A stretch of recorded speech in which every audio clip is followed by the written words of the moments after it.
आज हम बात करेंगे मनोवैज्ञानिक प्रक्रियाओं में एक अहम प्रक्रिया जिसको प्रत्यक्षीकरण के रूप में जाना जाता है।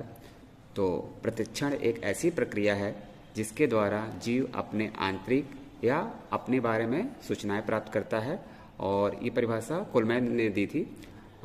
यद्यपि मनोविज्ञान व्यवहार और मानसिक प्रक्रियाओं का अध्ययन करता है, इन प्रक्रियाओं के अध्ययन एवं व्यवहार के विश्लेषण में प्रत्यक्षीकरण अति महत्वपूर्ण भूमिका निभाती है, क्योंकि प्रत्यक्षीकरण एक महत्वपूर्ण मानसिक प्रक्रिया है जो संवेदना की प्रक्रिया से प्रारंभ होती है तथा व्यवहार की क्रिया से पहले तक होती है। अर्थात जो परसेप्शन है एक मीडिएटिंग प्रोसेस के रूप में यहाँ पे देख सकते हैं।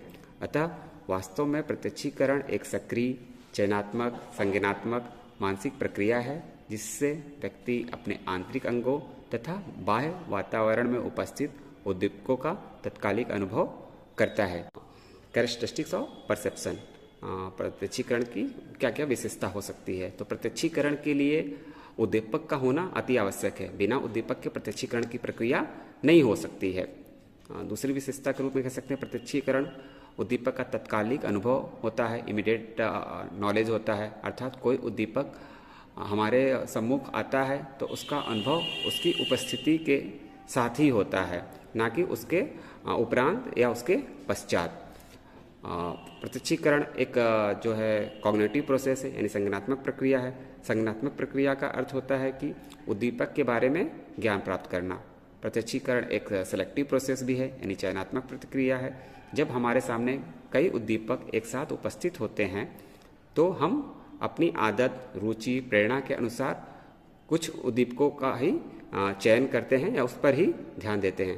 प्रत्यक्षीकरण एक सक्रिय प्रक्रिया है, यानी एक एक्टिव मेंटल प्रोसेस है। प्रत्यक्षीकरण के अंतर्गत उद्दीपकों को संगठित किया जाता है, साथ ही अन्य प्रक्रियाएं भी इसमें सहयोग करती हैं। जैसे कि किसी भी गीत के बोल यदि बिखरे हुए हैं, खंडित हैं, कोई कविता के जो पद हैं वो इधर उधर बिखरे हुए हैं, उसको संगठित करके व्यक्ति गीत की पहचान कर सकता है। इस प्रकार से हम ये कह सकते हैं कि प्रत्यक्षीकरण की प्रक्रिया संवेदना तथा व्यवहार करने के बीच की प्रक्रिया है, यानी एक मीडिएटिंग प्रोसेस है। यदि हम उंट की बात करें तो उंट ने बताया था कि संवेदना को ज्ञान की पहली अवस्था तथा प्रत्यक्षीकरण को दूसरी अवस्था ये मानते थे। साथ ही उन्होंने ये भी कहा कि प्रत्यक्षीकरण को संवेदना और उसके अर्थी का योगफल वो मानते थे। अर्थात perception is a sum total of sensation and there meaning. जबकि जो गेस्टाल्टवादी थे सभी मनोवैज्ञानिक क्रियाओं को का आधार प्रत्यक्षीकरण मानते हैं। गेस्टाल्टवादी मानते हैं perception is a immediate awareness of the world around us. तो प्रत्यक्षीकरण में कौन कौन सी मानसिक प्रक्रियाएं सम्मिलित होती हैं उसको हम लोग देखने का प्रयास करते हैं। तो जहाँ तक हम लोग जानते हैं कि प्रत्यक्षीकरण एक जटिल मानसिक प्रक्रिया होने के कारण इसमें अनेक क्रियाएं घटित होती हैं और अनेक संवेदनाओं का समावेश प्रत्यक्षीकरण के अंतर्गत देखा जाता है। इसके अंतर्गत जो पहली प्रक्रिया होती है वो होता है संग्राहक प्रक्रिया, जिसको रिसेप्टर प्रोसेस कहा जा सकता है, जिसमें ज्ञानेंद्रियों की सक्रियता पर ही उद्दीपक का प्रत्यक्षीकरण निर्भर करता है। सर्वप्रथम उत्तेजना ज्ञानेंद्रियों को प्रभावित करती है, जिससे नर्व इम्पल्स यानी स्नायु प्रभाव उत्पन्न होता है। यही नर्व इम्पल्स स्नायुओं के माध्यम से स्पाइनल कॉर्ड से होते हुए मस्तिष्क तक पहुंचता है और व्यक्ति को उत्तेजना की अनुभूति होती है। एक समय में एक उद्दीपक कई सारे ज्ञानेंद्रियों को उत्तेजित कर सकता है। अगला जो प्रक्रिया है वो है एकीकरण प्रक्रिया, जिसको यूनिफिकेशन प्रोसेस कहते हैं।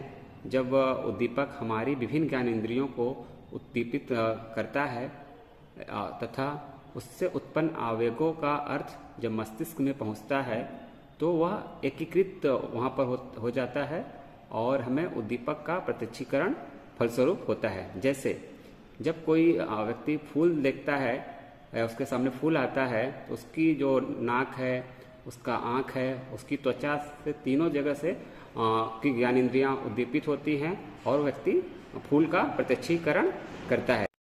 तीसरी जो प्रक्रिया होती है उसको बोलते हैं प्रतीकात्मक प्रक्रिया, सिंबॉलिक प्रोसेस। स्नायु प्रवाह मस्तिष्क में पहुंचकर पूर्व में जो वहाँ के अनुभव हैं उन अनुभवों को जागृत करते हैं, जिससे उद्दीपक का रंग, उसका रूप, इसी प्रकार से वस्तु का या इत्यादि उसको स्पष्ट कर सकें। इसी प्रकार किसी वस्तु का प्रत्यक्षीकरण उससे संबंधित पूर्व अनुभवों का प्रतीक बन जाता है। जैसे किसी की माँ देखकर अपनी माँ की याद आना।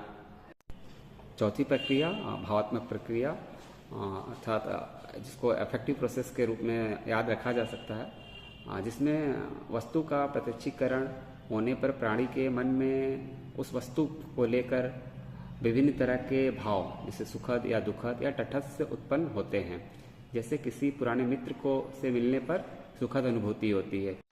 यदि प्रत्यक्षीकरण की पूरी प्रक्रिया को हम लोग समझने का प्रयास करें तो कई मनोवैज्ञानिकों ने इसके लिए संबंधित कई उपागम या सिद्धांत का प्रतिपादन किया है। और इसके यदि हम लोग इसी तरह के एक जो उपागम है इसको फिजियोलॉजिकल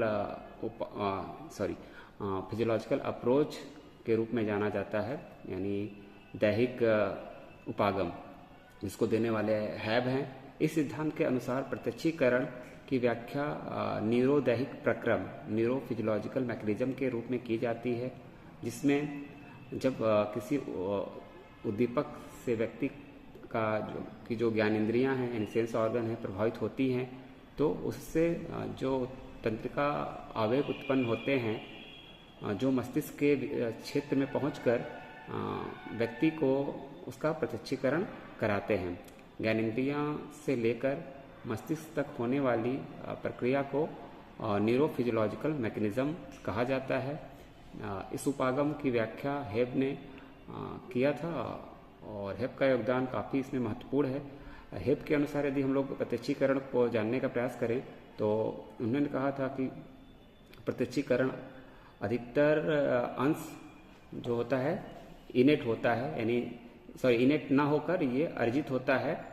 हेब ने ये भी कहा था कि सीएनएस के जो कुछ क्षेत्र हैं कि कोशिकाएं उत्तेजित होने की प्रक्रिया पर प्रत्यक्षीकरण निर्भर करता है। अर्थात जब सीएनएस की जो कुछ क्षेत्र है वहाँ पे यदि स्टिमुलेशन होता है तो उसके द्वारा ही प्रत्यक्षीकरण होता है। हेब के विचारों से सही और एक स्पष्ट प्रत्यक्षीकरण के लिए पर्याप्त ट्रेनिंग देना आवश्यक है, क्योंकि इन्होंने इनेट न मानकर इसको एक्वायर्ड माना था। अतः वैध चिन्ह प्रक्रम यानी डुअल ट्रेस मैकेनिज्म के संप्रत्यय को के अस्तित्व को इन्होंने स्वीकार किया। इस प्रक्रम में मस्तिष्क के जो लघु अवधि के लिए उत्पन्न जो सर्किट होते हैं, रिवाइब्रेटिंग जो सर्किट हैं, वहाँ के तंत्रिका कोशिकाओं के बीच उतने समय तक आपस में संबंध बनाए रखते हैं जितने समय तक उसमें एक स्थायी एसोसिएशन स्थापित हो सके।